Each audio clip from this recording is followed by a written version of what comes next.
여러분은 선 넘는 사람을 보신 적이 있나요? 은근히 선을 넘으며 신경을 건드리고 화를 내면 농담으로 치부합니다. 게다가 선 넘는 행동에 반응하지 않으면 약한 사람이라고 얕보고 무시하며 괴롭힙니다. 이런 사람을 대처하려면 어떻게 해야 좋을까요?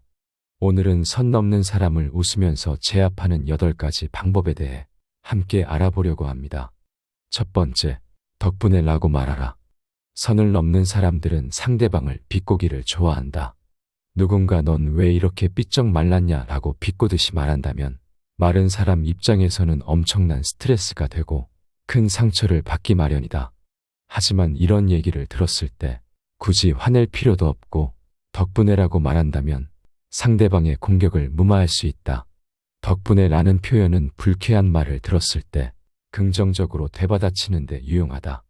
상대방을 벙치게 만들고 자신을 더욱 당당하게 표현할 수 있다. 이 말투의 핵심은 상대방의 부정적인 말을 긍정적인 면으로 바꾸는 것이다. 예를 들어 너무 말랐네요라는 말에 덕분에 좋아하는 음식을 마음껏 먹을 수 있습니다라고 대답하면 상대방의 공격이 무의미해진다. 또한 당신은 사회를 잘 몰라라는 비판에 내 덕분에 세상의 어지러운 소리를 안 듣고 여유 있는 생활을 누릴 수 있습니다라고 응수하면 저런 말을 뱉은 사람은 무안해질 것이다. 이러한 대응 방식은 단순히 말싸움에서 이기는 것을 넘어서 자신의 자존감을 높이고 상대방에게 유머러스하면서도 함부로 할 수 없는 당당한 인상을 줄 수 있다. 덕분에라는 표현은 유머러스하고 재치 있으며 품격 있는 반격 방법 중 하나다. 이는 상대방을 무안하게 만들면서도 자신을 돋보이게 하는 효과가 있다. 그러나 반드시 주의할 점이 있다. 덕분에라고 역습할 때는 부정적인 감정 없이 아주 당당하게 말해야 한다. 그렇지 않으면 단순한 자기 합리화로 들릴 수 있어 효과가 약해질 수도 있기 때문이다. 이러한 방어 기법은 단순히 말싸움에서의 승리를 넘어서 일상적인 인간관계에서의 스트레스를 줄이고 긍정적인 상호작용을 촉진하는 데 유용하다. 상대방의 공격에 직면했을 때 덕분에라는 표현을 사용하여 긍정적인 면을 부각시키면 상대방의 공격은 무력화될 뿐만 아니라 자신은 더욱 당당하고 자존감 높은 사람으로 보일 수 있다. 이러한 방식은 특히 직장 등 사회 관계에서 유용하며 타인의 부정적인 평가에 휘둘리지 않고 자신의 가치를 지킬 수 있는 힘을 준다. 또한 이러한 대응법을 꾸준히 연습하면 자연스럽게 긍정적인 사고방식을 유지할 수 있게 된다. 이는 단순히 말의 기술을 넘어서 삶의 태도와도 연결된다. 긍정적인 면을 강조하는 습관은 개인의 정신 건강에도 긍정적인 영향을 미치며 더 나아가 주변 사람들에게도 긍정적인 영향을 미칠 수 있다. 덕분에라는 표현은 단순한 말의 기술을 넘어서 긍정적인 삶의 태도를 유지하는 데 중요한 도구가 될 수 있다. 두 번째, 무슨 뜻이죠? 라고 물어봐라. 누군가에게 모욕적이거나 빈정거리는 말을 들었을 때 그게 무슨 뜻이냐? 라고 묻는 행위는 단순한 질문 이상의 깊은 의미를 내포하고 있다. 무슨 뜻이냐고 물어보는 것 자체로 상대방에게 변명을 강요하거나 상황을 곤란하게 만들기에 선을 넘는 사람에게 강력한 반격을 가하는 수단이 되며 이를 통해 상대가 그렇게 말한 의도가 무엇인지 명확히 드러나기에 효과적이다. 오해로 인한 불필요한 분노를 피하고자 할 때 이렇게 물어보는 것은 매우 적절한 대응이 된다. 상대가 만약 비웃음을 담은 발언을 했다 할지라도 그 발언이 단지 농담이었다고 순진하게 대처한다면 이 또한 나쁘지 않다. 이는 상대방의 의도를 파악하고 자신의 존엄을 지키며 동시에 상대방에게 체면을 유지할 기회를 준다. 상대방의 무례함에 대한 안갚음으로써 그들의 비아냥거림이나 아첨 뒤에 교활하게 숨겨진 의도를 드러내는 것이다. 말을 함부로 하는 사람들에게 즉각적으로 설명을 요구하게 되면 그 순간부터 그 부담은 상대방에게 넘어가게 된다. 이것은 상대방에게 함부로 대할 수 없는 사람을 잘못 건드린 것 같다는 공포감을 준다. 사람들과의 교류에 있어서 우리는 종종 자신의 의견이나 행동이 다른 이에게 어떠한 영향을 미칠지 깊이 고민하지 않는다. 비판이나 빈정거림을 가볍게 여기는 이들은 자신의 말 한마디가 타인의 심리에 어떠한 상처를 줄 수 있는지 고려하지 않는다. 이러한 상황에서 그게 무슨 뜻이냐라고 묻는 것은 상대방의 의도를 명확히 하고 그들의 무례함을 다시금 직면하게 하는 동시에 자신의 내면적 강인함을 드러내는 효과적인 방법이다. 이는 단순히 상대방에게 무례함에 대한 설명을 요구하는 것뿐만 아니라 그들의 비열한 행동이나 말에 대해 스스로를 방어하고 우아함과 지적 우위를 유지하는 방법이다. 이 과정에서 우리는 자신의 정체성을 확립하고 타인의 부정적인 에너지로부터 자신을 보호할 수 있다. 세 번째, 그건 내 생각 아니야 라고 말하라. 너는 괜찮은데 너무 소심해서 많이 답답해. 누군가 나를 비난하면서 성격을 고치라고 지적할 때 굳이 서운해하거나 화를 낼 필요 없이 그건 내 생각 아니야 라고 말하면 상황이 순식간에 정리된다. 상대의 말이 바로 힘을 잃기 때문이다. 소심하다는 말의 발끈에서 소심하지 않다는 것을 설명한다면 어떻게 될까? 굳이 그래야 하는 상황이라면 주저리 그렇게 해도 되겠지만 무례한 의도로 말하는 사람에게 이런 설명은 상대의 의도를 벗어나지 못한다. 암만 설명해도 변명으로 들리고 상대를 이해시키는 것은 거의 불가능하다. 설명으로는 설득은커녕 상대에게 끌려다니는 꼴이 된다. 내 감정과 시간을 낭비하게 된다. 이럴 때 그건 내 생각이지라고 하면 그만이다. 상대의 의견은 그저 상대의 의견일 뿐이다. 상대가 나를 소심하다고 말하면 내가 소심한 사람으로 결정나는 것인가? 다른 사람은 전혀 다르게 생각할 수 있다. 상대의 말에 설명하며 설득하거나 화를 내는 것은 결정권과 주도권을 상대에게 주는 꼴이다. 또 소심하면 어떤가? 나름의 장점도 많다. 괜히 상대 말에 휘둘릴 필요 없다. 상대방의 생각일 뿐이라고 생각하면 그 비난은 허공에 흩뿌려져 사라진다. 너는 너무 신경질적이야. 너는 실패했어. 이건 상식이야 라는 말에 그건 그냥 내 생각이잖아 라는 대답은 선 넘는 사람으로부터 오는 영향을 한순간에 물거품으로 만든다. 심지어 너나 잘해라는 의미도 내포하고 있다. 자기 의견을 밀어붙이려는 사람에게 자신을 이해시키려고 애쓰고 부인하느라 귀찮고 번거로움을 느꼈다면 이렇게 말하는 것만으로도 상대의 공격력을 무력화하고 상대를 제압하는 효과가 있을 것이다. 타인의 시선으로부터 자유로워지고 자신감을 높이는 효과도 있다. 자신을 방어하고자 하는 본능적인 반응은 인간의 자연스러운 성격인 것이다. 그러나 모든 비난에 일일이 대응하고 설명하려 들면 결국 자신을 더 깊은 혼란 속으로 빠뜨릴 뿐이다. 우리의 에너지를 소모시키고 타인의 의견에 휘둘리는 결과를 초래할 뿐이다. 이럴 때 그건 내 생각일 뿐이야 라는 말은 단순하면서도 강력한 방패가 된다. 이 말은 상대의 의견이 절대적이지 않음을 상기시키고 자신의 가치를 다시 한번 확인하게 한다. 이로 인해 우리는 상대의 부정적인 말에 휘둘리지 않고 자신의 길을 당당히 걸어갈 수 있다. 타인의 의견은 그저 타인의 의견일 뿐 우리의 삶을 결정짓는 기준이 될 수 없다. 이러한 태도는 우리의 자존감을 지키고 스스로를 더욱 강하게 만드는 밑거름이 된다. 네 번째, 의도적으로 몇 초간 침묵하라. 상대방이 선을 넘어온다면 굳이 반응하지 말고 잠깐 침묵하라. 갑자기 말이 없어지게 된다면 어떨까? 상대방은 무언가 잘못됐구나 라고 느낄 것이다. 의도적인 침묵은 단순히 말이 없는 상태를 넘어서 의사소통의 한 방식으로서 깊은 의미를 지닐 수 있다. 때로는 상대방의 말에 대해 즉각적으로 반응하지 않음으로써 그 침묵 자체가 대화 내에서 특별한 힘을 발휘한다. 이러한 침묵의 순간은 상대방에게 우리가 그들의 말을 단순히 듣고 있지 않을 뿐만 아니라 심도 깊게 고민하고 있음을 암시한다.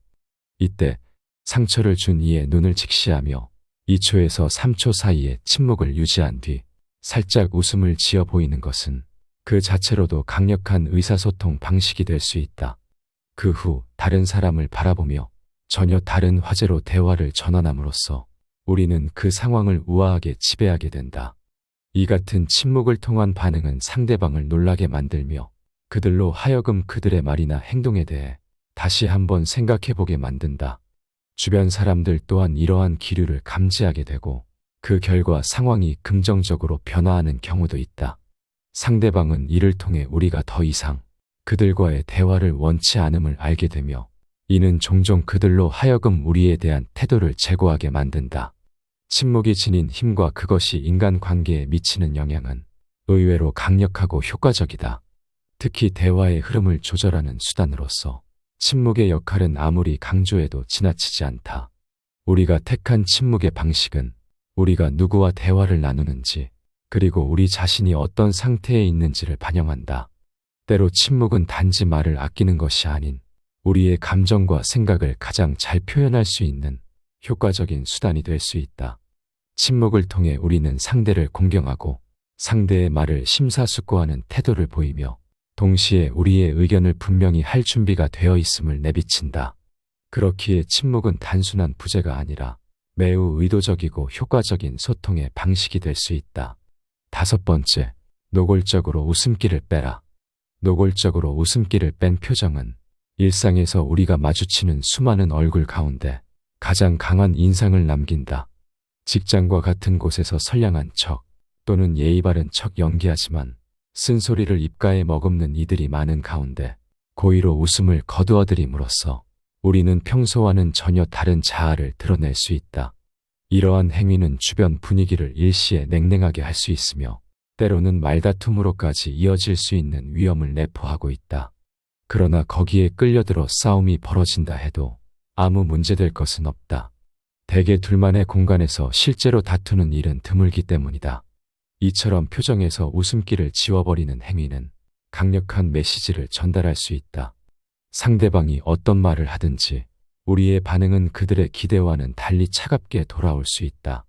이는 상대방에게 우리가 그들의 무례를 더는 가볍게 여기지 않으며 지금 이 순간 그들의 태도나 발언에 동의하지 않음을 명확히 나타낼 수 있다. 그 얼핏 보기에 비정한 듯한 표정 뒤에는 심오한 뜻이 숨겨져 있으며 상대방을 위축되게 만드는 효과가 있다. 불필요한 다툼을 피하고자 할 때 이러한 접근법은 어떤 상황에서도 원칙을 지키면서 상대방에게 우리의 불만이나 거부감을 표현할 수 있는 방법이 될 수 있다. 무엇보다 상대방에게 당황스러움을 주면서도 스스로는 차분함을 유지하는 것이 중요하다. 이는 상황을 주도적으로 통제하고 함부로 발언할 수 없게 만든다.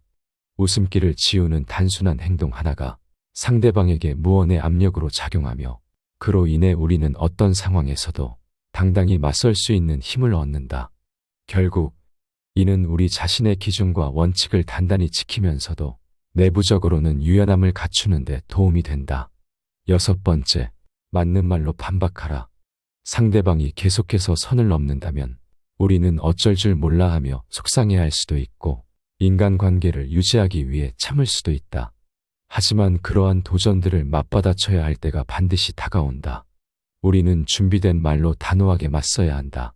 상대방이 우리의 선을 넘어선 것을 인지하게 만들며 때로는 그들이 우리를 조금은 두려워하도록 만드는 것이 중요하다. 이는 힘의 균형을 잡는 방법으로 그 과정에서 자신감 있는 태도가 필수적이다. 불안하거나 분노가 가득한 모습을 보여주기보다는 침착하고 냉정한 모습을 유지하는 것이 상황을 우리 쪽으로 끌어오는 데 도움이 된다. 우리가 상황을 맞받아치는 것은 단순한 반박이 아니라 내가 가진 진짜 힘을 발휘하여 상대의 무례를 극복하는 합리적인 방법이다. 실제로 맞서야 하는 상황에서는 우리의 말 한마디 한마디가 중요하다. 준비된 답변으로 상대방의 비판이나 부정적인 언급을 뒤집는 것은 우리가 그들의 비합리적인 주장을 일축하고 우리의 입장을 명쾌하게 밝혀나가는 과정이다. 이러한 과정 속에서 우리는 자신의 가치와 신념을 확실히 보여주면서 동시에 상대방에게 강한 인상을 남겨준다. 이런 사람은 건드리지 말아야겠다는 생각을 들게 한다. 이 모든 것은 자신감, 준비성 그리고 용기를 바탕으로 한다. 우리의 말은 단순한 소리가 아니라 우리 존재의 표현이며 진실되고 단호한 대응은 우리의 인격을 반영하는 것이다. 때문에 우리는 상황과 대한 깊은 이해를 바탕으로 상대방을 확실히 제압할 답변을 준비해야 한다. 이 과정을 통해 우리는 자신과 타인과의 관계에서 무시당하지 않는 사람이 될 수 있다. 더 이상 무례를 봐주지 말고 맞는 말로 대처하라. 7번째, 상대방에게 경고하라. 여러 가지 방법들을 사용했지만 계속해서 선을 넘는 사람들에게 경고하는 것은 인간관계에서 마지막 기회를 암시하는 행동이다. 그렇기에 경고를 할 때는 애매모호하게 하지 말고 상대에게 계속된 부적절한 행동이 어떤 영향을 끼치고 있는지를 분명히 알리는 것이 중요하다. 경고는 대개 직접적인 대화를 통해서 이루어진다. 이때 핵심은 자신이 느끼는 감정이나 피해를 명확하게 설명하면서도 흥분하지 말고 차분한 태도를 유지하는 것이다. 뒷담화에 대한 직접적인 사실들을 나열하고 해당 행동이 어떻게 자신의 감정과 명예에 영향을 미쳤는지 구체적으로 전달하는 것이 중요하다. 이는 상대방이 자신의 행위를 다시 생각해보고 스스로의 행동을 교정할 수 있는 계기를 마련해준다. 또한 경고의 과정에서는 단호하고 자신감을 가지고 문제를 해결하려고 한다는 점을 분명히 드러내야 한다. 예를 들어 계속 선을 넘는다면 나도 봐주지 않는다는 식으로 미래의 관계에 대해 경고하는 것이다.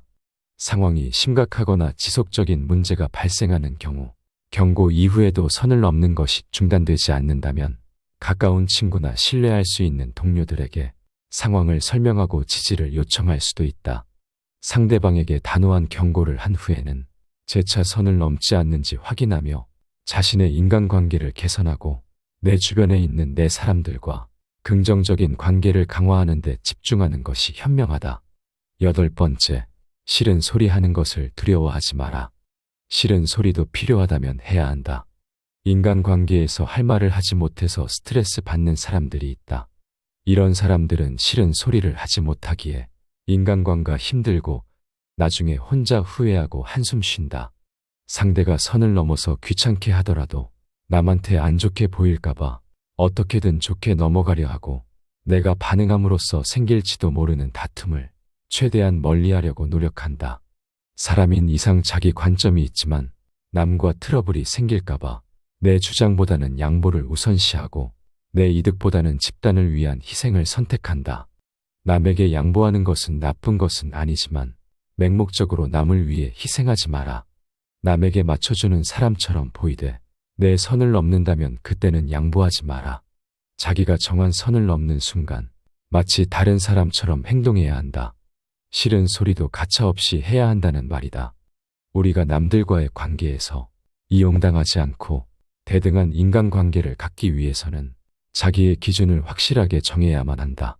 내 기준을 넘어섰고 내가 아무리 참아도 상황이 그대로일 때, 용납할 수 없는 수준에 도달했을 때는 그 누구보다 냉정해져야 한다. 일말의 망설임 없이 선을 넘은 사람에게 경고해야 한다. 대부분의 사람은 당신의 태도가 바뀐 것을 보고 사과하고 다시는 그런 행동을 하지 않겠지만 만일 계속해서 선을 넘는다면 과감하게 정리해야만 한다. 당신이 그동안 화를 내지 않고 조용히 넘어간 것은 당신이 약한 사람이어서가 아니라 불필요한 감정 소모를 피하기 위해 그 사람에게 맞춰준 것일 뿐임을 명심해야 한다. 그 누구도 남을 위해 살 필요가 없다. 그저 자기가 편하기 위해 남에게 맞춰주는 것일 뿐인데 그러한 호의가 내 선을 넘는 것으로 돌아온다면 그때도 맞춰줄 필요는 없다. 인간관계에 목숨 걸지 않는 사람은 무엇보다 사람으로 인한 감정 소모를 누구보다 잘 관리하고 있기에 스트레스를 받지 않는다. 사람과 사람 사이에서 무조건 맞춰주기만 한다면 무지막지하게 감정 소모가 될 것이고 결국 그 인간관계는 산산조각 나기 마련이다. 따라서 사람들로 인해 스트레스 받기 싫다면 내 선을 계속해서 넘나드는 자격 없는 사람에 대한 감정 소모를 최대한 줄여라. 이런 경우 없는 사람을 잡으려고 헛심 쓰지 말고 진짜 내 사람과 어울려라. 관계에 목숨 걸지 않는 사람은 누구에게 의지하지도 진심을 쏟지도 않고 더불어 누군가를 미워하지도 성질을 부리는 법도 없다. 그저 나와 맞는 사람과 어울리고 나와 맞지 않는 사람은 정리하면 된다. 누군가가 나를 미워할까 걱정하여 맞지 않는 인간관계를 억지로 가져가기에 내 인간관계가 힘이 든 것임을 명심하라. 왜 당신만 남에게 맞춰가며 힘들게 인간관계를 유지하려 하는가? 사람들 사이의 관계는 혼자 하는 것이 아니다. 인간관계는 나만 노력해서 되는 것이 아니라 같이 만들어가는 관계를 찾아가는 기나긴 여정이라고 생각하라. 그렇게 생각한다면 인간관계에 대한 스트레스가 적어지고 인생을 자기주도적이게 살 수 있다. 선 넘는 사람을 웃으면서 제압하는 8가지 방법은 여기까지입니다. 오늘 함께 알아본 지혜들이 어떠셨나요? 여러분 곁에는 이런 사람이 있나요? 여러분의 인간관계에 큰 도움이 되는 지혜였기를 바라며 소중한 의견이 있으시다면 댓글로 남겨주시면 감사하겠습니다. 항상 시청해주셔서 감사드리며 영상은 이것으로 마무리하겠습니다. 감사합니다. 지혜의 숲입니다.